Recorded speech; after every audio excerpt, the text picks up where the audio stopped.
All right, so we're ready to go. And we'll start with Ms. Nash. Can you take roll?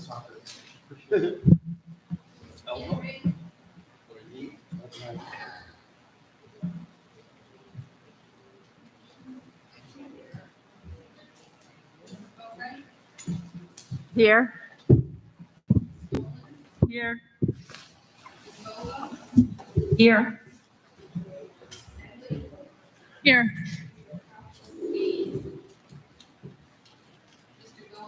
Yeah. There. Here. Here. Mr. Kelly. Mr. Pines. Here. Mr. Munter. Here. Mr. Nolan. Here. Mr. Nicholson. Yeah. Mr. Rochelle. Here. Mr. Rosa. Here. Mr. Russell. Here. Mr. Vance. Here. Mr. Westman. Here. Mr. Young. Here. Okay, we have one. Thank you. Think of another word, they're really not here. Present. Virtually present. Yeah. So at this point, I think we're going to turn it over to Joe DeSanti and Kyle. I'm not sure which one's going to take over. Thank you, everybody. Kyle, do we have the ability to share a screen? So Kathy, Kyle will need to put up the agenda, and then I'll need to be able to share the screen as well. Robert, this is very much better than before. So one of the, oh, there we go. Better every day. Huh? Getting Better better. every day?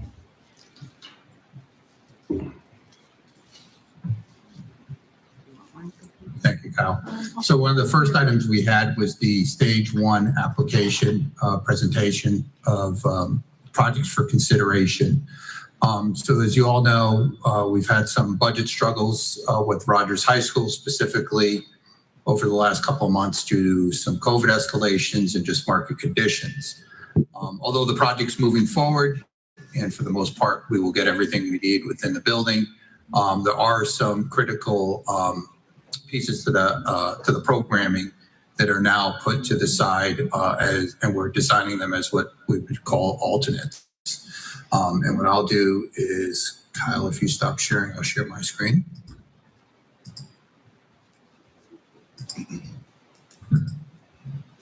So in your update from December 17, 2021, just referencing that document, there are 12 items that are currently been identified as alternate priority items.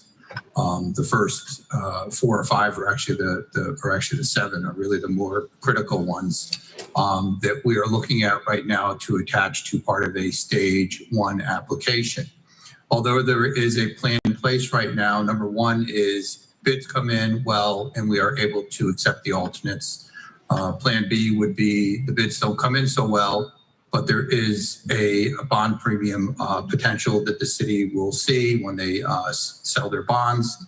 That will establish a funding source for a number of these alternates. That's why they're listed from 1 through 12 and list of priorities.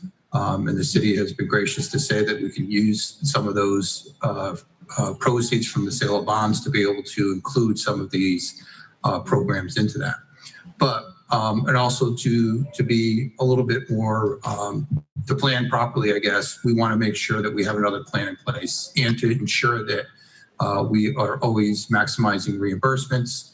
We're in the process of putting together a stage 1 document, which would be notifying RIDE that there is a necessity of needs and that we would be requesting reimbursements for some of these projects. So I'm going to show you a couple of the projects aspects, and I know Kathy from SLAM is on, so Kathy, I may turn to you if any questions come up as well. So the first one is the add alternate for automotive. So again, we are asking SLAM to fully design those spaces so they could be costed right now as well as bid through that process. So we do have a design in place for that. Alternate number 2 is cosmetology. Alternate number 3 is central office. And before I go into the stage 1, which will be a standalone building, what I will do, if you could all see, can you see the site plan now? So this just identifies where the location of those alternates are. So SLAM is currently designing the building so that those alternates could be quickly added onto the building, whether it's during construction or shortly thereafter. So alternate for cosmetology, for example, would be at the front here. Automotive would be in the back. And the alternate for the central office would be up here in that west parking lot area. Does anybody have any questions before I move on?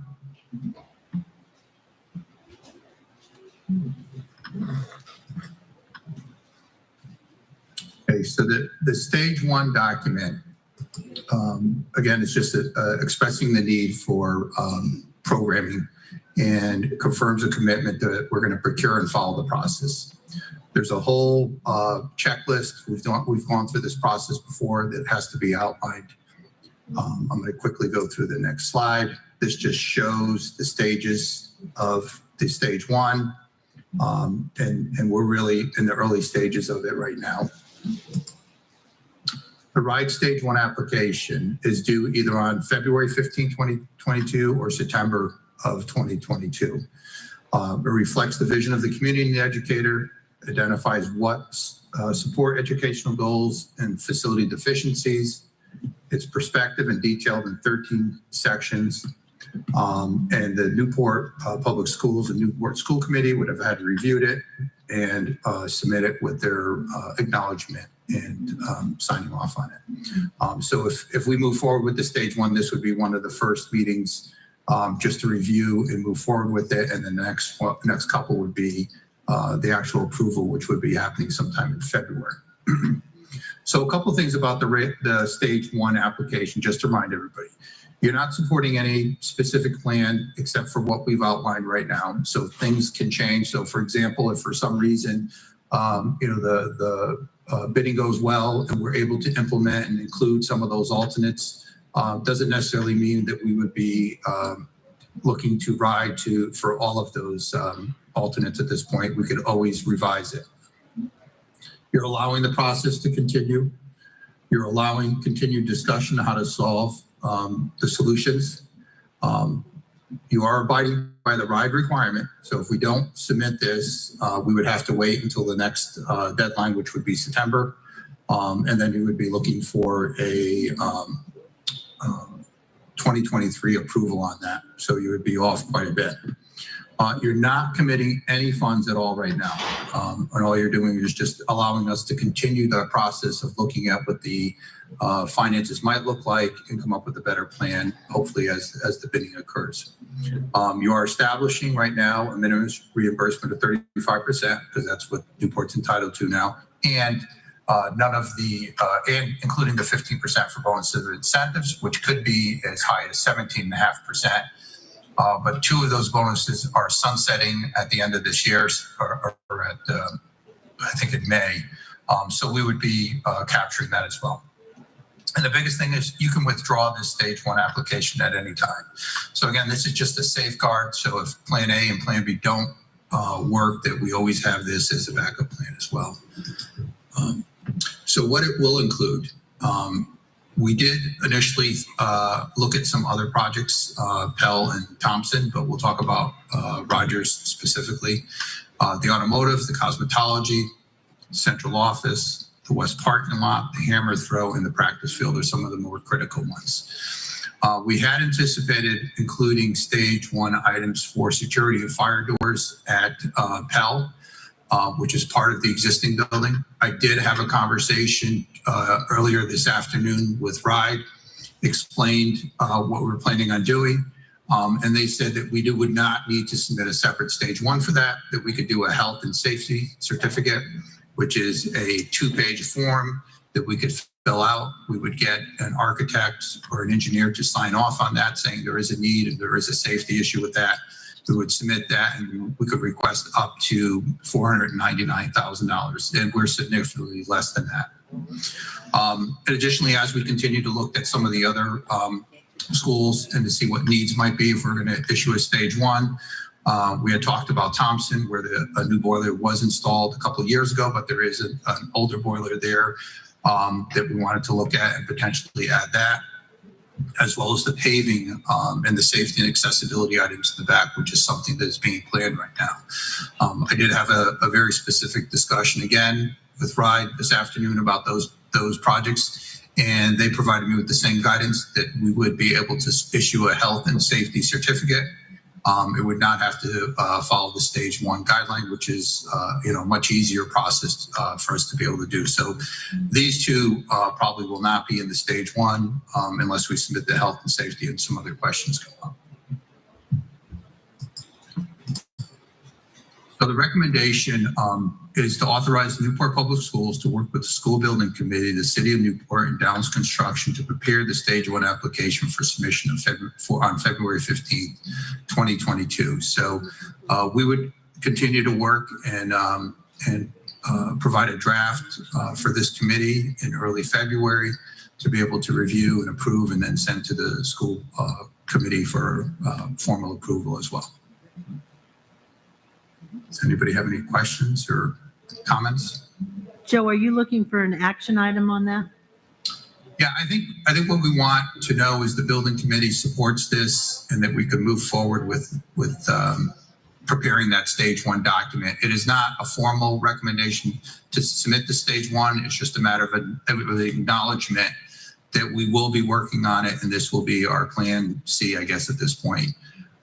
To be able to prepare it and have it ready for early February.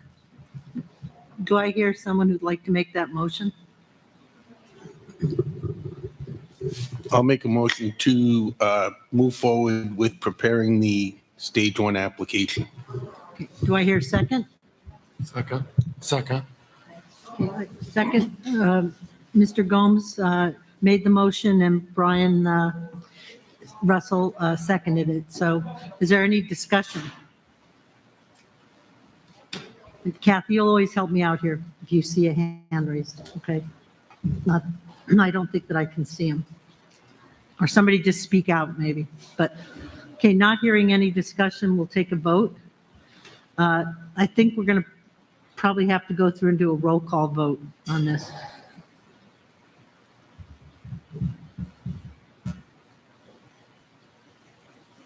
And when Kathy's ready, we'll have her take that. It's been moved and seconded.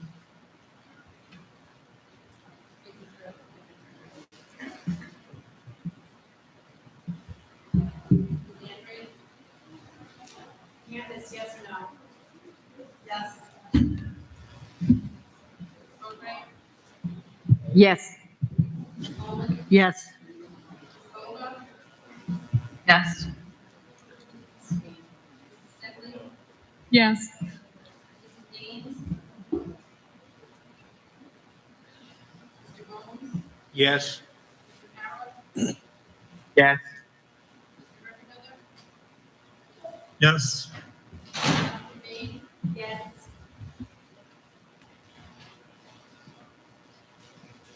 Mr. Hines, Yes. Mrs. Leonard, Yes. Mr. Roman, Yes. Mr. Nicholson, Yes. Mrs. Rochelle, Yes. Rosa, Yes. Mr. Russell, Yes. Yes. Mr. Westman, Yes. Mr. Young. Yes.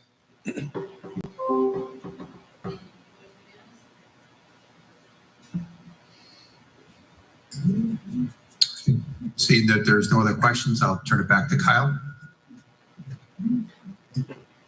Joe, can you unshare? There you go.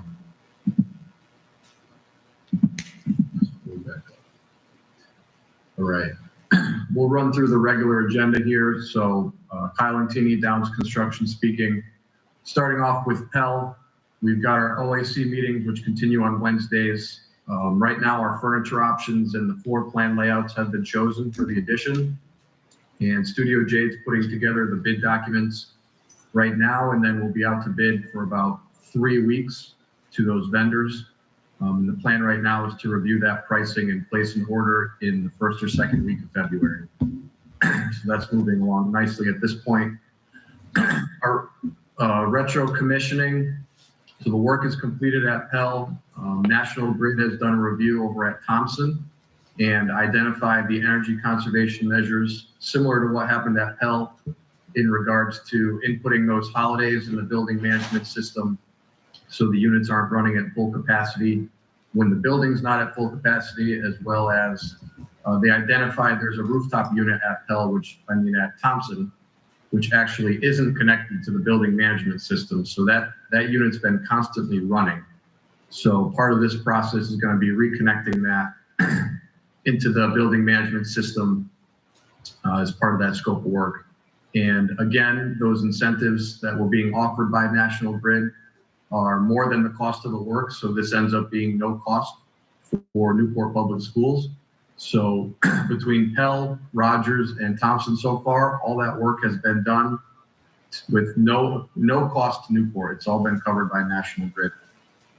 So as part of the backup, I've actually included a summary of our retro commissioning savings that's coming from Thompson, Pell, and Rogers.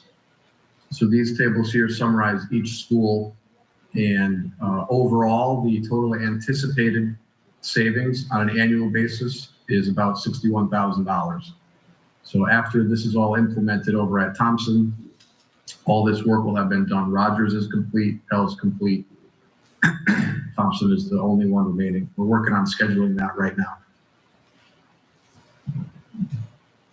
So going back over here, our exterior framing that's ongoing, and it's due to be completed this week. The plywood sheathing will start on the Dexter Street side this week as well. And that will allow the mason to remobilize starting on Monday, the 17th, so next week on that side of the site. So that's great, we're moving in the right direction. And the interior framing is scheduled to start in 2 weeks, so January 24th. For our roof, that material is being delivered this week, and install will begin immediately upon delivery of that material. And BN is pushing to get that work started and keep going through the weekend as well. Now for our excess dirt discussion, I'll just pull up my other document here with everything on. So the excess dirt spawns from the compaction issue we were having inside of the foundation. So we have dirt that doesn't have a home right now, and we don't want to take it off site because it's contaminated. That's a whole cost issue that we don't want to get into. So summarizing what we have done, our committed costs was to import the gravel fill for under the slab. That was approximately $13,500. So now going forward, our potential costs and options is to remove the soil across the street. So right now we're across the street between the two parking lots in that play yard. So remove the clean soil, grade the excess contaminated soil in its place, and then redistribute the clean soil over it. Seed the play yard, and that results in no change to the current design of the drive-through lane that connects both of those lots with parking. And that is an approximate grade change of 18 inches throughout, with moderate sloping down to the grades of the lot. This does result in some reduction in the level play area. And the cost quoted for this work is $16,537. Our next option, and we'll definitely have discussion after the options here, but I'll just go through all of them. Our next option is revising the current design of the drive-through lane to be a one-way road. So that road will shrink a little bit, which will allow for more area of distribution of the soil, which lowers the overall grade increase throughout and will result in more net area of the level space for the play yard. And this design and pricing exercise is in progress right now. So we don't have these costs, but we do want to bring it up for discussion. The next option is to revise the current design of the drive-through lane to go away completely. So it will remain as you see it today. This will allow for more area of the distribution of the soil, lowering the overall grade again, which is going to result in the most area of level play yard that you can get. This is also being designed and priced right now, and this will include reaching out to DPU, RIDEM, police and fire, as we've already briefed them on the plans to date. So that's all in progress, and Studio Jade is getting us renderings so we can see side by side what it might look like with the different increases in grade. So that should be in this week as well, the renderings. And just as the last note here, not being pursued at this time is the option of testing and removing any of the dirt from the site to a landfill or disposal site. So we're trying to avoid that option at all costs. So I'll open that up for discussion. If there's any comments from the school building committee or Becky, Louisa, Colleen, anybody there? See, Jamie's got her hand up. Thanks, Kyle. I just am wondering, we're talking about putting this soil underneath the play area. Is that correct? Correct. And I mean, I recognize that clean soil will be placed on top and seeded, but I will say, I guess this is less of a question and more of a comment, that I have concerns about putting contaminated fill where we're going to have children playing. Understood, but just for clarification, the whole site is technically contaminated soil, and what you currently have over there underneath that play yard is contaminated soil from L1, as I understand it. But you do have that clean soil buffer that goes on top of it, which is per the regulations of the state. So, And how thick would the new clean soil on top of the contaminated be? I don't know the number. Maybe Dan, maybe you know, Dan. I'm not sure the exact number. Isn't it 18 inches to 2 feet? That, Becky, you might be thinking of the soil we're going to spread. I just don't know the number for the clean soil barrier. But I can get that information for you, Jane. Okay, and I know that you said with the third option that we're talking to DPU, RIDEM, and police and fire, but I'm assuming that I know the answer to this question, but I'm asking it anyway, that for and either of the options where we use the soil under the play yard area, that RIDEM would approve of it and make sure that it's done correctly and everything. Correct. We have to go through them for the proper approval, which is part of the process of us reaching out to them, letting them know the plan, and then them ultimately agreeing to the plan. Right. Okay. Thank you. Kyle, you might want to describe this, because this soil is only in Connecticut and Massachusetts. It's not contaminated. Number one. Number two is that I did just forward that document that says how much fill has to be on top of it, and I do recall it's like 18 inches to 24 inches, but we can send that out to the whole team, to the whole school building committee when I find it.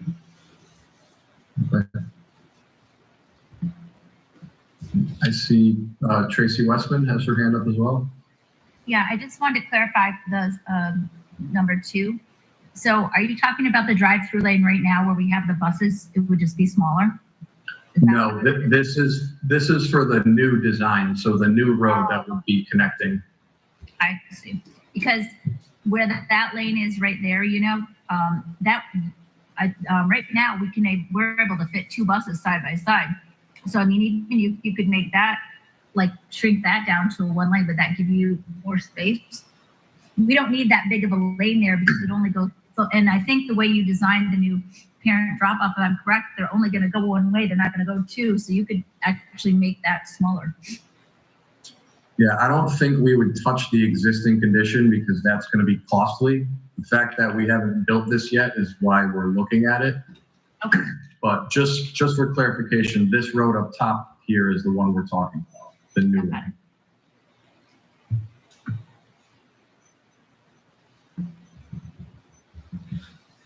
I do have one question.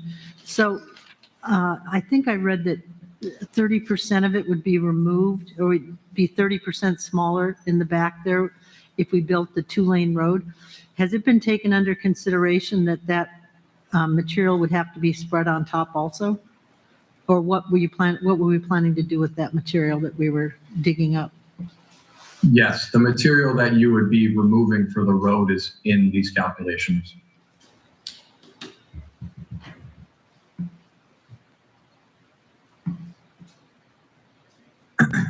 So, are there any other questions or comments? We're not looking for action. We just wanted to bring this up for discussion tonight, and we're going to be proceeding with those designs and pricing options. But we wanted to brief the group on where we're at. Kyle, I have a question. It's Colleen for Tracy. Tracy, can you explain to the group if that back road is necessary with the new bus loop? What are your thoughts on that? Well, we won't need, I don't think we'll need that because the bus, I'm trying to look. I think a one-way will work. Let me see how, can you run it how it flows? So right now it's going both ways. There's two-way traffic through this road here. But I believe the queue line goes this way, back through this way. Yeah, I don't know if we need it to have two-way. I'm wondering if that'll cause less confusion at dismissal too.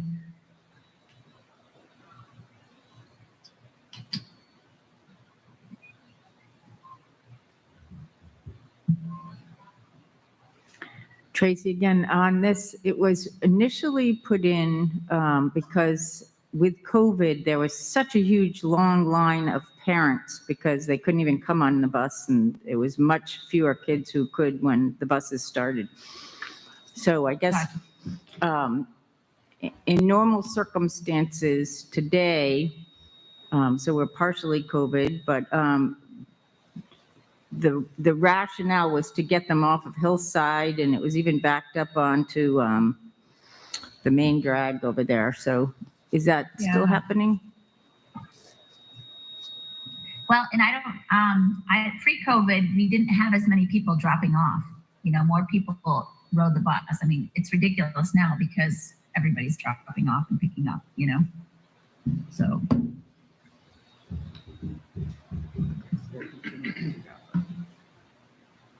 I want to look at that one. Okay. Tracy, question, are you planning for the drop-off to be in front of the school now, so kids aren't crossing the street? I thought that was part of the plan. Yeah, yes. Well, how it is right now. That's how it is right now. That's how we want to keep it. We want the bus, then the buses won't come up. We don't want the kids to cross the street. We want them right near the school. So Tracy, this is Brian Russell. So you're saying the road is necessary, but only one lane is necessary? I think one lane would work.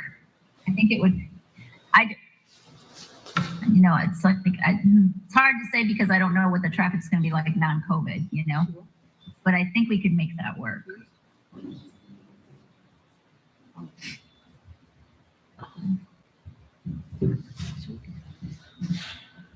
So Tracy, just to clarify, you're speaking about the road in the back, correct? That's Right. not there now, that's going to go in.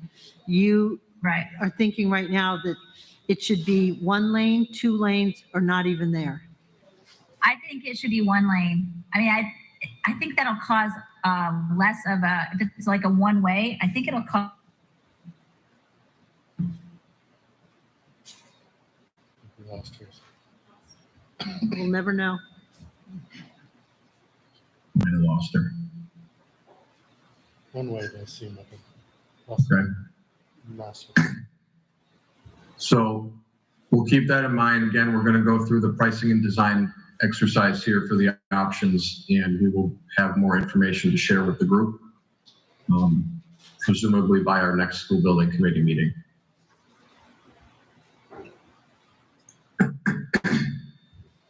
So moving on, we've got our schedule update. I received the schedule from Bean on Friday, so I'm going to supplement this meeting with this group of people with that schedule, so it'll be distributed. But The update above really kind of gives us an idea where we're at currently with our schedule, and there's no concern right now of any chance of missing our substantial completion date. So everything's on track. For our budget update, right now our owner's contingency still sits at $230,772. Pending 2 change orders we'll review today. If those are approved, we'll go down to $223,698. And again, I have a budget update spreadsheet that I will send around post-meeting as well to this group. No Bean Brothers Studio Jade update today, so moving down to our action items. First one is our favorite conversation, the granite curbs. So again, our options, this is for the interior loop of bus loop. We've got the sloped granite, which is $26,570. We have the flush granite, which is $2,333. Or we have the standard granite option, which has been included in the pricing, which is what you see out at the street. It's just a 6-inch reveal regular curb. And we put this on hold last time to get Tracy's input, since she was missing from the last meeting, and she'll be the ultimate end user here. And her input has been that they prefer the standard granite curbs. This has been reviewed with the gym department as well.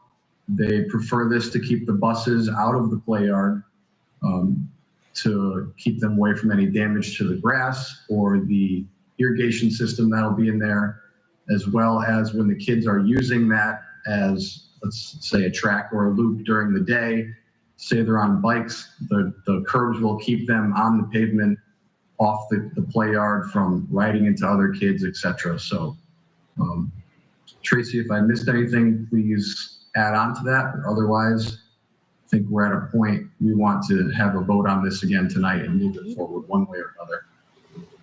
Yeah, that's how I feel about it, yes. Okay. So we wouldn't even need a vote, would we? Because it would just go the way that it was always planned and intended to be. So if nobody makes a motion, then we're just not going to change it.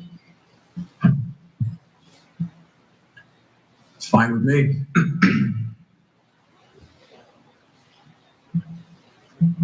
Yeah. So hearing from no one, is there anybody here that wants to discuss it, or, and if we don't hear a motion, then we'll just assume that's the way we're going to go with the granite curbing on both inside and outside. But no one's got their hand up? No hands that I see, Becky. Okay, then we can just move on. All right, great, thank you. Next action item, I apologize for my voice, it's a little scratchy tonight. PCO 20 is electrical revisions to our teacher planning rooms. There's one on each floor of the addition. So this is a revision to the power in the data in each room. We're deleting one of the data outlets in each room, so 2 total. This maintains 1 data outlet per room for the copy machine. There was determined to be no need for the additional outlet other than for the printer in these rooms. And then for the power revisions, we had 3 power outlets that were owned in each room for the base bid, which were all on the same circuit. 2 of those outlets have been changed to a dedicated circuit. So each outlet now runs back to the power panel instead of all being connected to each other and running back to the panel once. So 2 of those outlets have been changed to the dedicated circuits, and then 2 additional outlets have been added on dedicated circuits to each room. So the dedicated circuits have been identified for the copier, a fridge, a coffee maker, and a microwave. So you're not blowing out that circuit every time you're in that room. So the total cost of this is $4,455.76. Go for a vote and discussion. And I have a comment. Does anybody want to make the motion first, or? Okay, I want to have discussion before this is Okay. approved. now is the time. Sure, go ahead.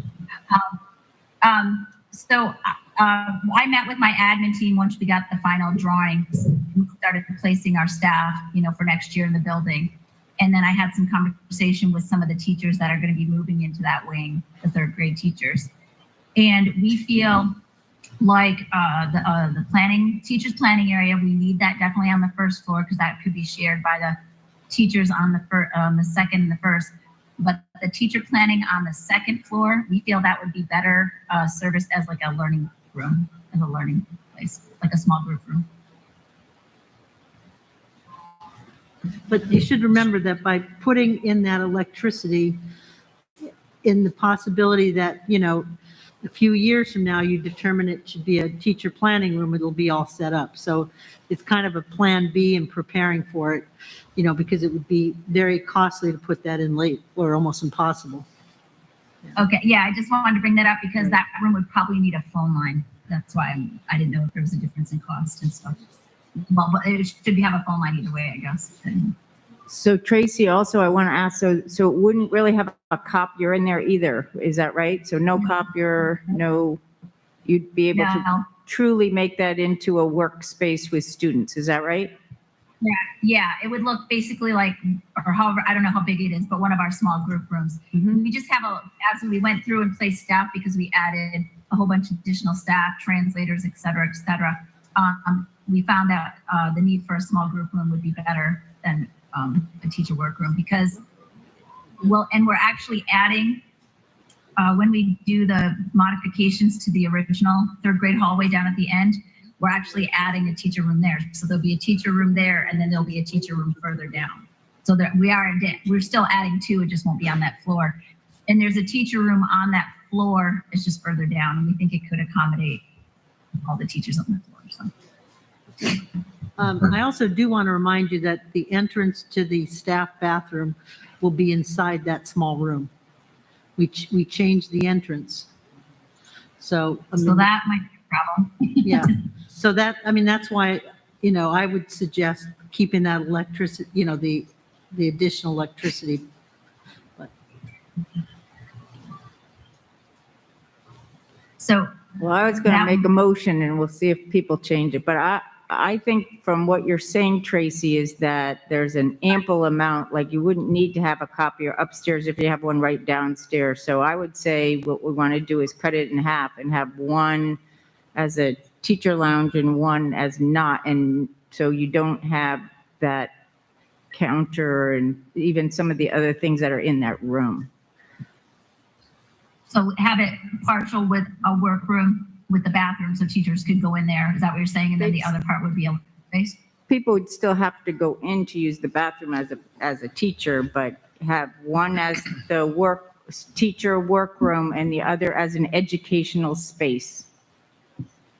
Yep, and the data and power as it's laid out in this change order will set you up for either way. So you'll be fine either way. Okay, I just wanted to bring that up. I didn't know when I was. I think what Louisa was trying to say was to eliminate it, but I'm more in favor of keeping all options open, but yeah, but is there a second to Louisa's option?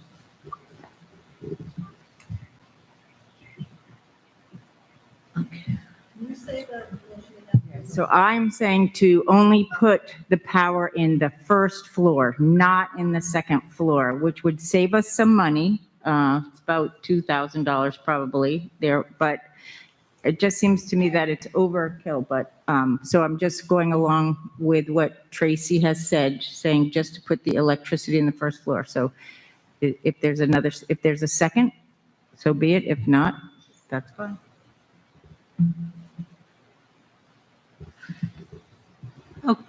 Okay, not hearing a second because I don't see a hand up, right? No hands, Becky. Okay, I'm going to make the motion that we accept the change order as described here, 4,000, both floors with the possibility of that electricity. I second. Okay, any discussion on that? All right, so we'll have to do a roll call vote. Ms. Nash? Yes. Albright, No. Yes. Yes. Yes. Yes. Yes. Yes.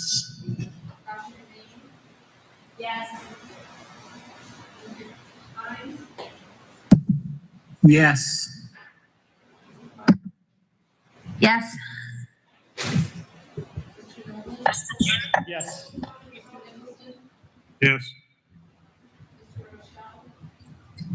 Yes. Yes. Yes. Yes. Yes. Yes. Okay, so it passed. All right. Turn it back over to you. Next item, we have PCO 21, which is for the cold weather concrete slabs. So the slabs for each floor were poured in suboptimal weather. It was very cold weather. And in order to do that, you have to add hot water and an admixture to the concrete that cures it faster. So it's a minimal cost, but we did have to do that for both of our slabs. And the total cost of that is $2,618. I make a motion, we approve purchase order 21 as presented. I'll second it. Okay, it's been moved and seconded. Any discussion? I have a question. Sure.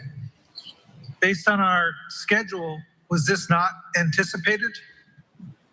It was not anticipated. We had a couple of delays early on with the sewer obstruction and then the compaction issue, which ended up pushing us out a couple of weeks. So it was not anticipated. Thank you.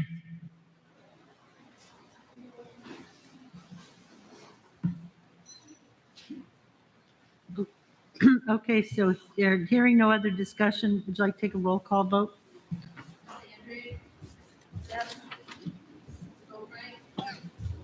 Yes. Aye.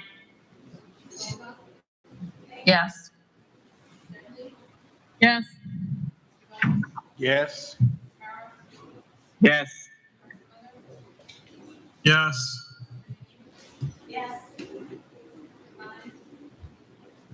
Yes.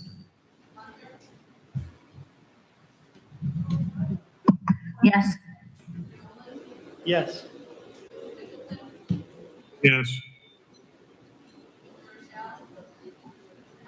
Yes. Yes. Yes.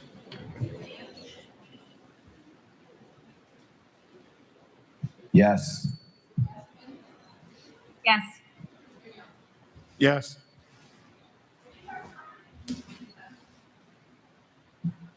Right. So that wraps us up for Pell. Are there any questions or anything from the school building committee before we move on to Rogers?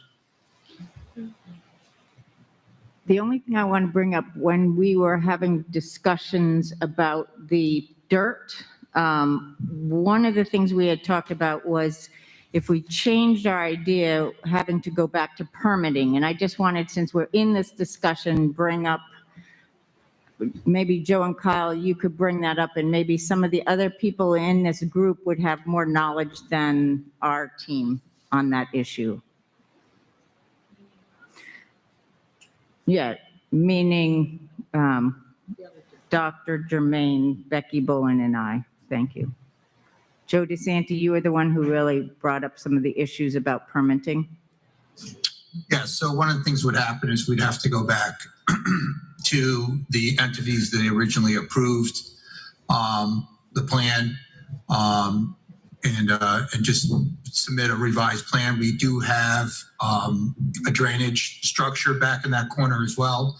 So if we completely eliminated the driveway, we would have to look at what we could do. We could probably utilize that structure across the street so we wouldn't lose it. but we just have to look at that storm drainage system to see if anything else would have to be done in that area. I don't think there's anything that can't be undone. It just might be a process where we might have to go for the permitting again and just wait through a period of time to be able to do it. Probably would need to also update the community and neighborhood as well, because we did present that in a community meeting. So we may have to have just a community update meeting as well to let them know. I know I've asked Bean to reach out to the local emergency services, fire, police, just to get their feedback on it as well, because we want their support. And I think Kyle said it earlier. One of the biggest things that we're doing is having Studio J develop a set of documents, conceptual plans, their renderings, so you can see what the space looks like now, what would happen if you did all of it versus keeping the driveway in, leaving a part of the driveway in. So there'll be a couple of different 3D type plans that you'll be able to visually look at and see what the real impact might be to the play area there. Thank you. And I guess the only other thing to add is we did ask the civil engineer to reach out to RIDEM to have a discussion about what we would have to do to go through that process. So that I know all those things are in the process right now. We could probably give you an update later in the week as we get feedback on those as well.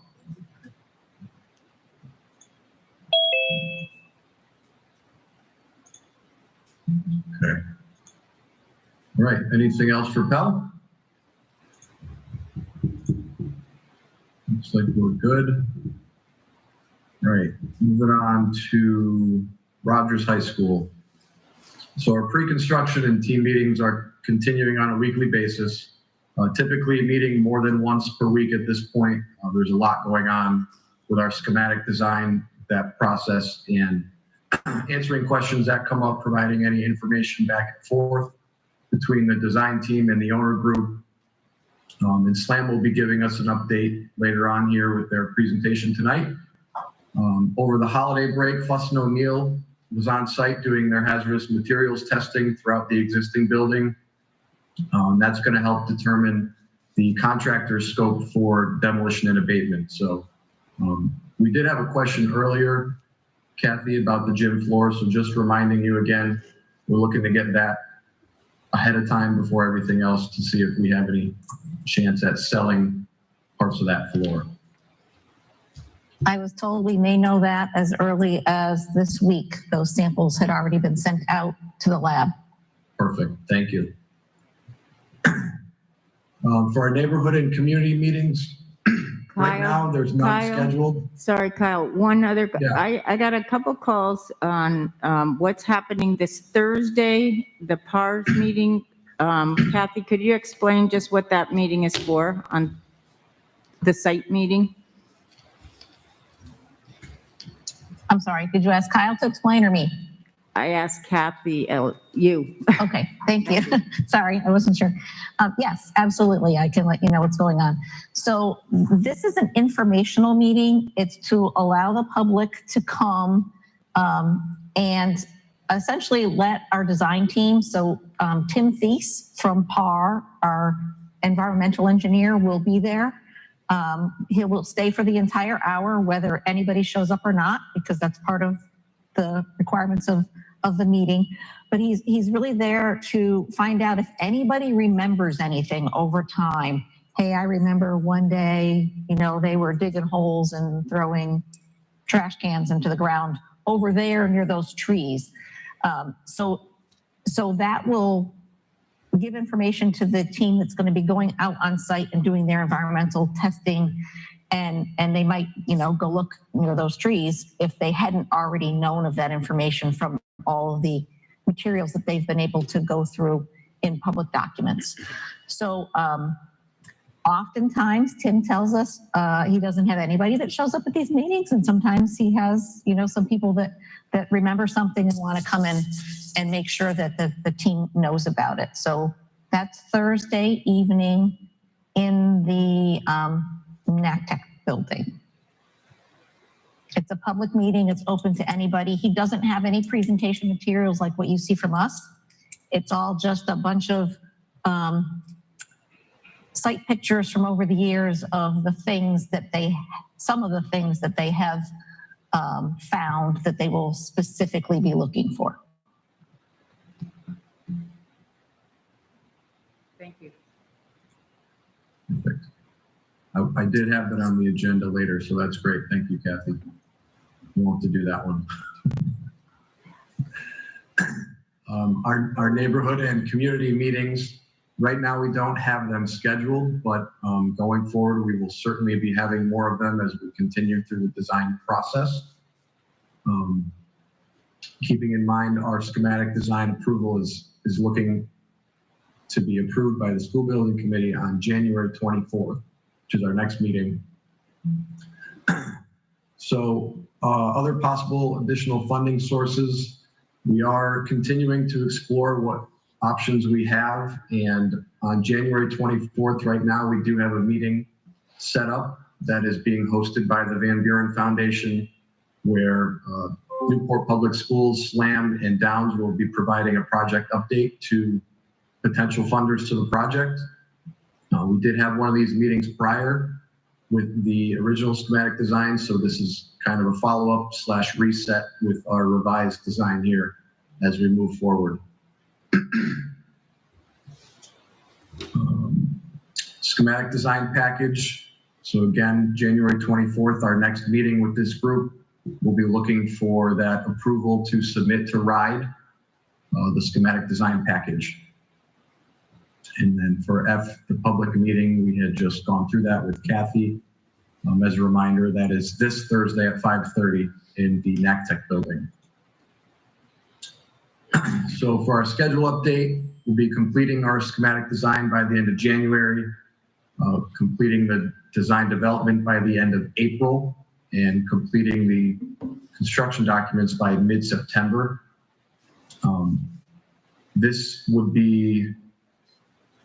And then we'll be completing the new school and move into the new school by the start of 2024 school year. And then early bid packages are still going to be developed for the abatement and demo, site enabling work, and our structural steel and foundations. And these are going to start rolling out probably late spring, early summer of this year. So we're looking at only a couple of months left here. We're pushing ahead. For our budget update, there's nothing major to report at this time. I do have a budget update sheet just tracking our cost to date, which hasn't been much. It's been mostly SLAM and Downs. So I'll send that out as a supplement to this meeting as well. And our schematic design estimates are due back this week from SLAM and Gilbane. So with that, Kathy, your team is up. Thank you for joining us, and the floor is yours.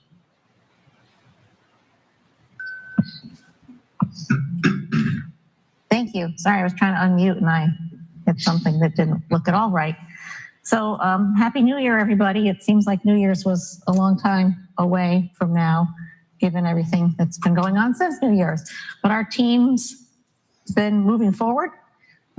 We've been continuing. You'll see, I think, a lot of development in the design. I'll let Mark talk about that, but let me first see if I can get this to work. I'm trying to make it as big as I can get it here. Uh-oh. Mark, where did I find that? Window? Window 5 down. Presentation, got it. All right, now let me see if I can share my screen. I'll share, I think it's this one. Please tell me if you are seeing the... Yes. Okay. It never looks the same on my screen after I share. So here we are, January 10th, and nothing's moving. Hold on. Now it won't advance. Oh my goodness. Sorry, technical difficulties. There we go. So So we wanted to go back, remind everybody of our 4 main ideas: Newport Pride, purposeful and resilient design, experiential learning, and sustainable actions. Those are still our 4 main rallying points that we keep going back to. A little bit of an update on the budget.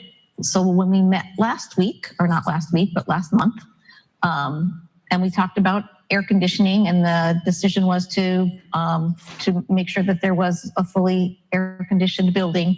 We were told that that money would come out of the contingency fund and get moved down $1.2 million thereabouts down into the budget for construction. So I'm just representing that because that's what the cost estimators are working towards as their budget number. Are there any questions on that? I don't hear any, so if there are any, but you'll have to yell. Possible alternates rather. Joe DeSanti mentioned these when he was talking about the stage 1 that you're also engaged in, and these are we will continue to work on them, develop them. The 3 in particular that are, well, 4 really, that are in our design package right now. The 4th to me being the outdoor track and field area. That's a large piece of the site. So these have not been lost. They are still in process. So I'm going to let Mark take over talking to you about where our design is heading. Thanks, Kathy. Joe DeSanti showed this image in the site a little bit earlier. I'll go through a little bit more detail. We are noting where the alternates are, as Joe mentioned. One thing we should note is we are still having the buses come in off of 4 Point Road. They make the turn, Chevron parking, students get out and march right towards the front door, which is right there. So we'll see more of that in detail when we get into the planning. We do have student and staff parking in a singular parking lot closest to Wickham Road in that location, very efficient layout. We have cosmetology, the alternate for automotive. All of these things have been placed in a site designed to accommodate these whenever we can get them into the project. Alternate for central office in that location in the west parking lot as well. One of the things that we've been quite pleased with the new building footprint is the amount of site disturbance we're not doing. The footprint is about 8,000 square feet smaller than the last costed scheme, which is good. The building forms a barrier to Wickham Road for the loading dock. So things like things that happen around the loading dock, you're not going to see that from any public street. But also the hill that's in the back going up will shield that from the neighbors as well. So we're pretty comfortable with the placement of that. We have an access drive that comes across parallel to Wickham Road, where if I want to go to the culinary, or if I'm dropping a car off, should the automotive alternate be selected, we have a way for people to get in quickly there. So handicap parking and things like that. So people aren't going very far, and we're not mixing traffic at all in doing so. We've been able to move the throwing events for the track and field right adjacent to the track and field.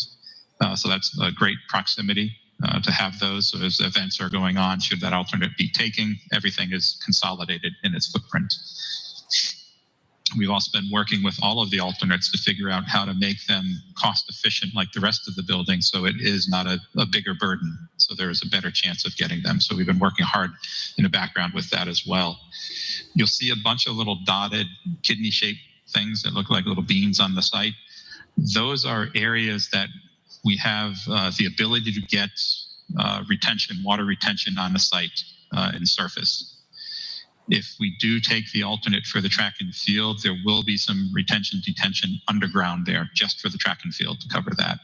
But we are looking to mitigate water as it moves through the site and various surface strategies as we move forward. These are possible locations. We likely won't need to take them all, but we are working with our soil engineer to really understand how many of them we're going to need and where the best locations are. Mark, can you mention the reason that we've left this area? Yeah, so that area is an interesting that's a natural topography in that area is quite interesting. It does come up, so it's pretty level where the parking lot is, then it comes up to a hump, and then it comes back down to where the buses are. In our previous schemes, and if we take an alternate for the field there, that's where that practice field would go. There's a significant amount of cut that would have to happen, about 12 feet of cut to get a level plateau there. So we decided not to park on it there and take the expense of that cut. So when we've been looking at the site, we've been trying to find ways to not fight the natural topography where we can in the base building to get the budget, site budget, to align with where we need it to be. Tennis courts stay undisturbed in the current location, but find the show here. We've made this diagram just so you can see that we still do need to take down the auditorium. We still do need to take down the gym as part of the early phases to make a plateau for this building. And the other thing this consolidated footprint does is it sits on the plateau that's a natural occurring plateau there very, very well. So our cut and fill gets to be a little bit better than where we were before. There are some things, some subtleties in this where we look at, there's an exit coming out of the existing cafeteria that we thought we were going to have to chop off in an early package. We may be able to save that, and there's some reason to save that to limit that early expense and not have to create alternate egress paths for students out of the cafeteria. So those are things that are ongoing as well. We've been tracking, this is a sheet that we've shown you before. Our current square foot number total without the alternates is 165,552. That is just a little bit below what the RIDE MOA allowable is, but we've been tracking and working hard to keep this within that number. The alternates, just so we can show them, the automotive would be about 6,200 square feet, gross square foot addition, and cosmetology would be about 3,900, almost 4,000 gross square foot addition. The addition for the central office is about 4,000 gross square feet as a separate freestanding object in the west parking lot area. Three-story scheme. What you're starting to see is the color plans. There's a lot more detail going to these. There's a whole three-dimensional parametric model behind all of these drawings. There's a lot of detailed information. You can see all the kitchen equipment that's starting to show up. That's in the density in the plans. Wickham Road would be to your left, running up and down the sheet. Fort Point would be down to the bottom of the sheet. The light blue color is right at the main entry. That's where the student commons is, and the media center is directly to the right of that. Main administrative office spaces are right at the front door, so we have that secure entry, nurse directly adjacent to that. So we really have that in a good location. ALP is along that corridor to the right with a separate entry off to the right. So if you wish to bring the ALP students in through a different entrance, you have the ability to do that. The blue box just to the left of the ALP at the top of the sheet, that's the teacher planning spaces. That stacks on all 3 floors in the same exact location, so it's centrally located throughout the building. You'll also find the elevator just directly across the corridor from that. That runs all 3 stories, centrally located for everyone.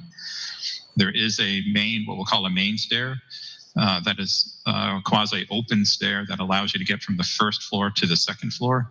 That allows students to really circulate or come down from the academic portions of the tower portions of the building very quickly as well.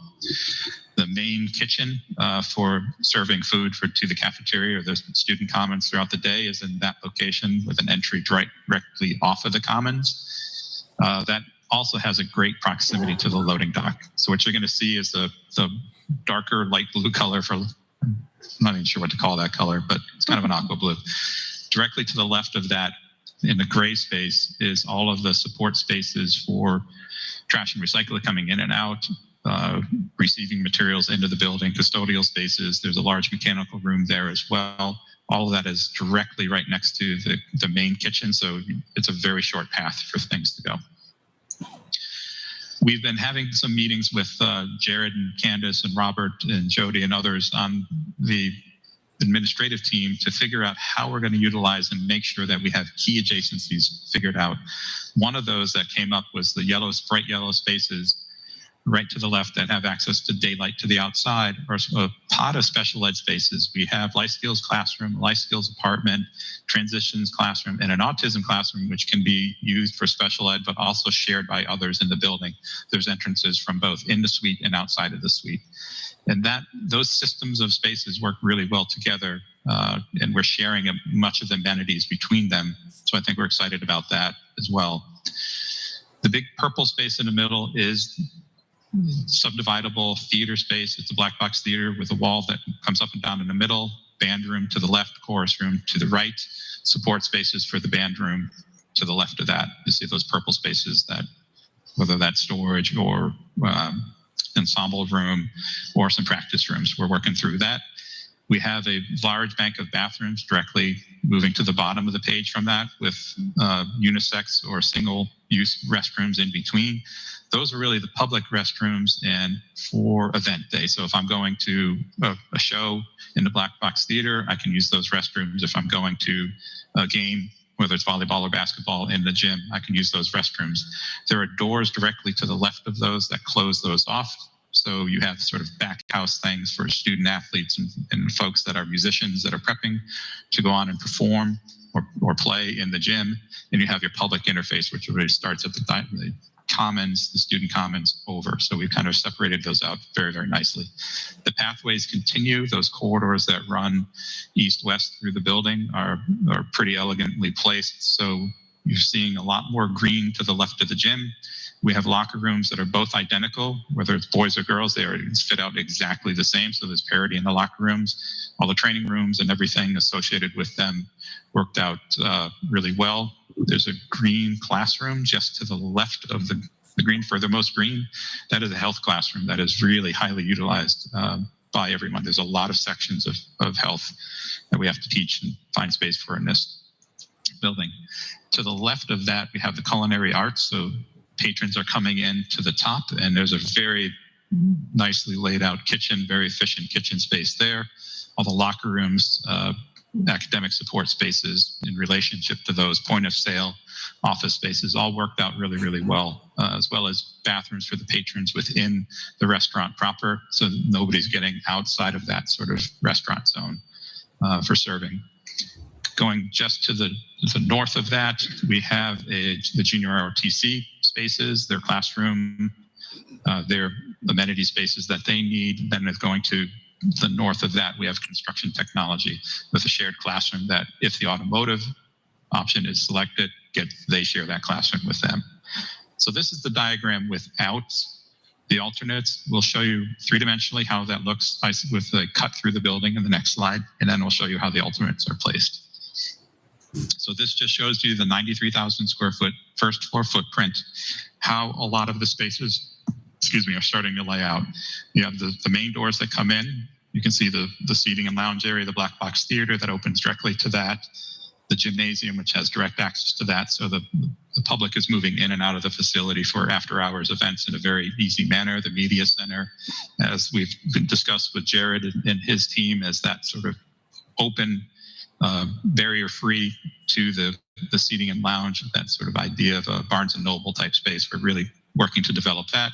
The faculty workroom in that corner, ALP, the main office space, the nurse space, kitchen servery, loading dock, special ed, construction tech, junior ROTC, colonial kitchen, and all the locker rooms. So we've got things, I think, zoned very, very well, working with the Newport team. I think we've come a long way. The fitness room also in that location that Kathy's hand was just at. Thanks for reminding me. Almost forgot about fitness. As we go, it is important. As we show the next slide, what you'll see is how the alternates for automotive and cosmetology stitch into the building. So we've got it so they can easily plug and play, so they can hopefully be on bid day purchased with the rest of the project, but if not, they can always be added very easily over time. So automotive to the top of the sheet, cosmetology to the bottom of the sheet, fully worked out with all the space requirements for each of those, whether it's the lab space that goes with the salon space or the public interface space that goes with the automotive. You can see how they are three-dimensionally, filling in the gap on the lower left-hand corner and extending the construction technology on the upper portion of the page. And we've also tried to get like things combined. So the culinary experience and the experience for cosmetology, those patrons are pretty similar. And we have on the auto side and the construction technology side opportunities for shared, as well as thinking about, I don't want to call it dirty, but a little messier. Not having a car and automotive next to the culinary is probably a good thing. So I think zoning's worked out really well.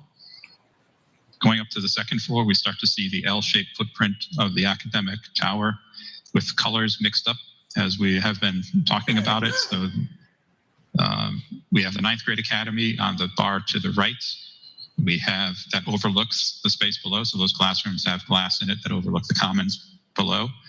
We have the blue space to the right of that is guidance and a lot of support spaces in relationship to that.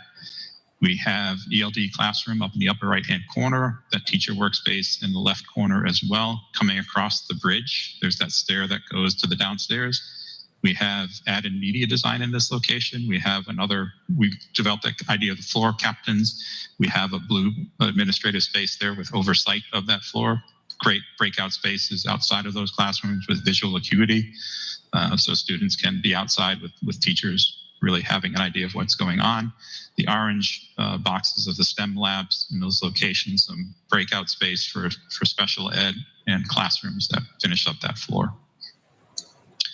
As we go up a floor, well, first we'll show you three-dimensionally what this looks like. You can see the 9th grade academy will have views to down below.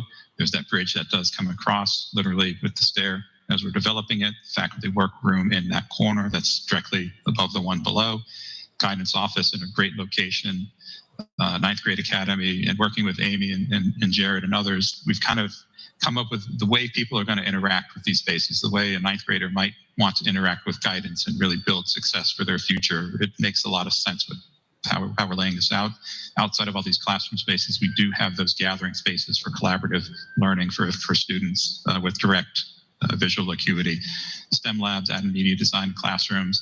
What you also is kind of cool here is you can see the gymnasium. So that's obviously a taller space. The fitness room has an opportunity to be a little bit taller space. We have the black box theater, which is a taller space, and the dining commons or student commons as a taller space. So that's still the student commons is the heart of the building as you move around this facility. As we go, you'll see that what we're showing now on this floor is the automotive technology. That's also a taller space because you put a car on the lift, it's got to have a place for the car to go. So that's a taller floor to floor. Cosmetology, on the other hand, doesn't need to have that tall of a space. The chair lifts for folks that are in a chair getting a haircut are generally not going to go that high. So hopefully not, at least. So we have a single floor there and a double height space in the back. So we've kind of matched those structural systems as well to try to create efficiency as we go throughout. Then third floor, as we get to it, again, the color is mixed again, that idea of a fully integrated facility. Starting on the right-hand side of the bar, we have art labs in the lower corner. So one thing that I'll remember, as you approach this building, coming off a bus or I'm a visitor coming in and I need to check in the office, you're going to see academic things happen in front of you. You're going to see art labs on this floor. You're going to see science labs for the 9th grade academy on a floor below. You're going to see kids in academic activity unfold. They're very different than what you have right now. We have some classroom spaces. We have special ed offices, some special ed classroom spaces, another ELD classroom in the upper corner, faculty workroom, again, the third one of those, stacked 1, 2, 3 on each floor. Another office, floor captain office space directly across from the restroom. One of the things that we know in every district that you really want audible and visual Eyes on the... Eyes, yeah. I was trying to think of the right way to say it. Eyes on the restrooms. And we've been trying to design these restrooms, and we will work in the next phase and different options within those restrooms to kind of get to where we were before, where they were open and had the ability where the sinks are in the corridors, so you can sort of see everything that's going on appropriately. Going to the left of that, we have a computer lab, and we have some more STEM spaces, another special ed breakout, classrooms that ring around, all the open support spaces. There are some holes in this floor on the third floor that look to below, so you have that direct connection between the levels. There is also IT and security, the academy right there. As well as you cross the bridge here, you have the ability to look down 2 floors to the floor below. It's not a railing there, it's glass. So there's no way you can fall over, it's protected, so it's a wall. And as we look at how this stacks up, you can see the roof of the gym, the roof of the black box theater, the roof of the student commons, but you do see those bridges that come across. You see the open to below, so it's pretty cool. As you're kind of looking, you can see who's in the commons below, and you kind of have this connectivity between all the floors. But a very simple diagram with the STEM labs, IT academy, classrooms, special education offices and support spaces, art labs, classrooms, faculty workroom. So it is stacking up pretty efficiently right now. Mark, could I just interrupt you for a second? This is Yeah, Linda please. Beckley. You mentioned sort of way back in one of the slides that the black box enhancements. Were those enhancements part of the original application, or is that a new thing with like enhanced lighting and all of that? I think that'd be a new thing. I would need Joe or Kyle to answer that a little bit more, but we've had to take some to value manage or value engineer the black box theater a little bit. So I think some of those enhancements we'll be talking about as Joe and his team develop stage one. We can feed information with our theater consultant what those are. So those were not in the original application. It was just a standard black box, and we're looking at.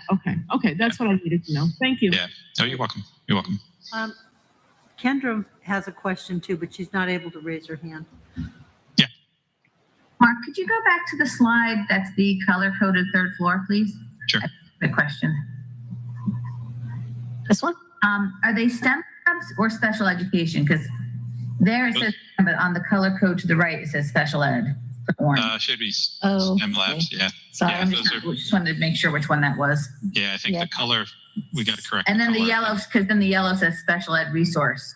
So I'm not sure if that, is it special ed resource or if that? It is I wasn't special ed sure. resource. The So- labels on the plan are correct. Okay. Sorry about that. See, I am looking at your pictures now. I appreciate that. That's good. very much. Let's see. So this just shows those. Yeah, so what we There you have go. now, so our model is floating in space. We have to build what we're doing now is building three-dimensionally the site, so we can actually sit this in the site and do some renderings. We're showing a basic material palette now. We will, in the next phase, we'll be getting into more options of materiality. What we need to do is work with Gilbane and Downs and figure out what we can move forward with into the next phase, right? So we've compressed the footprint, we've compressed and created a very efficient building with a lot of beautiful spaces.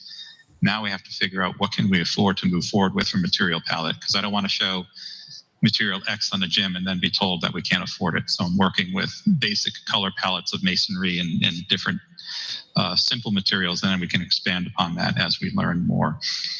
But what you are seeing is the gym is that sort of iconic form. Lots of glass looking out to the south. We'll be able to control that light because of its solar orientation. We have the main entry into the commons, the two-story commons right there. As I mentioned, the art labs and the STEM labs, those are in that box there, so you'll be able to see into those spaces. The space with no windows in the middle is where all the support spaces are, the kiln room, things like that, STEM support. The main office space is on a lower, so principal's office on a corner, and then it sort of works from there all the way over to the nurse's office, which has some windows are on the corner, but not on that front piece. The STEM labs on the upper level are defined by that horizontal window in the back over the second story roof. Because in the STEM labs, we have casework along the window, so we need to pick those windows up. They're a little bit different than a regular classroom window. We will have some glass into the gym in clear story view glazing above the bleachers, so we'll be able to get natural light into that space. Go to the next one. We'll kind of walk around an aerial view. Again, we're still in progress, so you're seeing these right out of the model that we printed today. The gym is the piece in the middle there. The fitness room is the piece in front of that. The low-rise piece right there is where the cosmetology would connect into.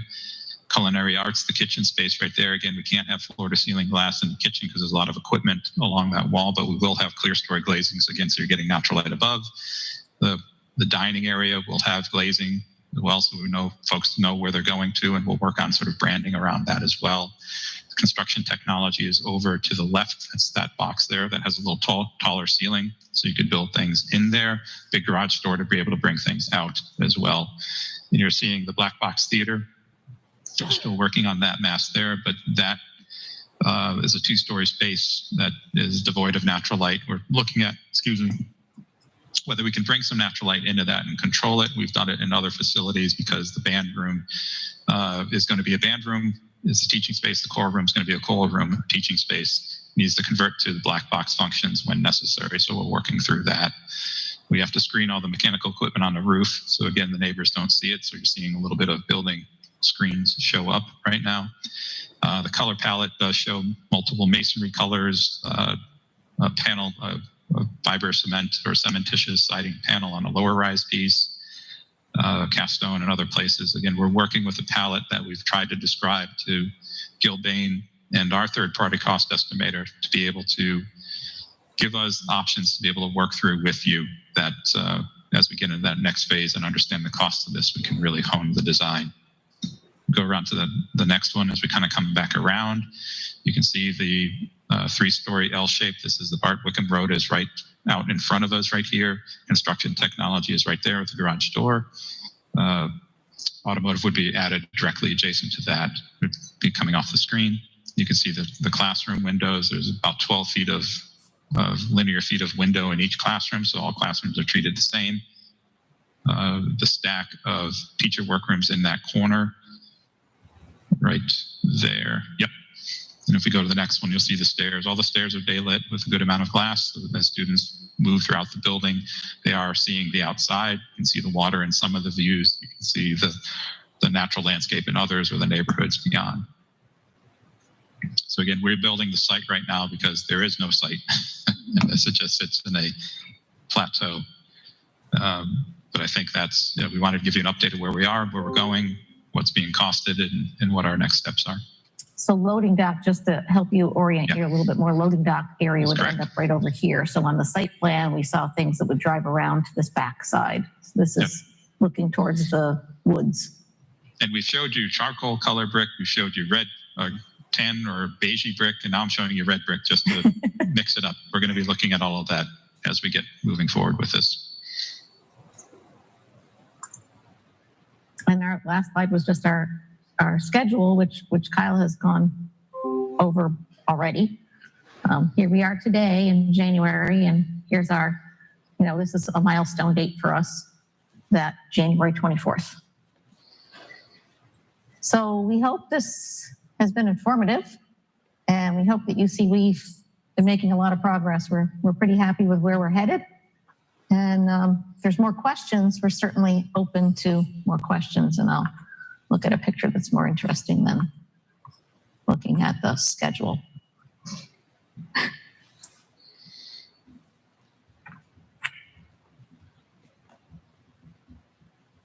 Are we still connected back to the homeland? Yep, I see people moving. I see people moving. Kathy, why don't you give an update on where you are in the schematic design and the costing right now, and what's happening over what happened last week and what's happening in the next couple of days? Yep. So our there's 2 teams of cost estimators that got a package the week before the holidays started, and they have been independently cranking through estimating what we just showed you, and they are both going to be done tomorrow. So we will get our first glimpse at where we are tomorrow and be able to I'm sure there's some vetting to be done. There always is when we first get estimates in from anybody. But we will be working through that this week and be able to bring it forward to our owners team meeting on Thursday morning, and then certainly to this committee as appropriate. So what other things did you want me to speak to? Where we are with schematic design, other things? Oh, that was it. Just an update on where we are with budget. Okay. And Kyle, I don't know if you had anything else on the agenda. Only other thing that I was going to bring up was the planning for the first move that will be happening in the summer. So did you have anything else, Kyle? No, that was it. Okay. So Newport Public Schools, Dr. Germain, Principal Vance and Director Young and their team have been working on anticipation of the first move, which is really auditorium and gym buildings. And they've developed a move plan. We've had a series of meetings, one just earlier today we're developing an actual plan that we will have. So we'll have a document that we'll be able to have so people can visualize it, as well as the emergency services, fire marshal, and everybody else could see what the new plan might be for egress. So that is moving forward with an anticipation towards late spring, where that move would probably be happening, maybe as early as March, but certainly sometime in the spring going forward. And for Kathy Nash, I will send you the PowerPoint's huge. I'll definitely send you the PDF. If you need the PowerPoint, let me know and I'll figure out a way to get it to you.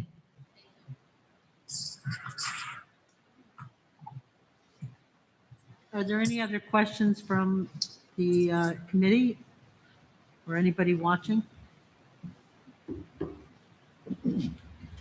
So if not hearing any, just remember that this meeting is, there's a meeting this Thursday at 5:30 at Rogers NACTech building, 1 hour.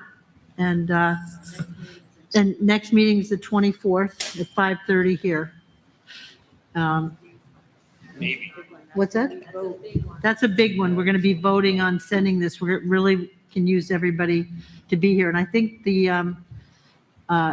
it may also be in remote, because didn't they approve it till February 4th? Remote? Yeah, February the 4th, I think. So we can do it either way. This worked out really well. Thank you to our help here for getting this all put together, Robert, and really appreciate it. What? Oh, the vote on the schematic design to go to the school committee and then to go to RIDE will be on the 24th. So really going to need to have full participation. And that being said, I guess we're finished tonight. Adjourn. What? Thanks, everybody. Yes. Thank you. Do we have a motion to adjourn? Yes, motion to adjourn. All right. It's been seconded. All those in favor, just say aye. Aye. Okay. Thank you. I see them putting on their coats. Bye, everybody. Kyle, I'll send you some Bye. images tomorrow so you can send them along. And Amy, I saw your note about updating the legend. I'll do that right now because I can do it real quick. Oh, I'll eat them if I take them, so I can't. They're very good. I didn't even see those over here.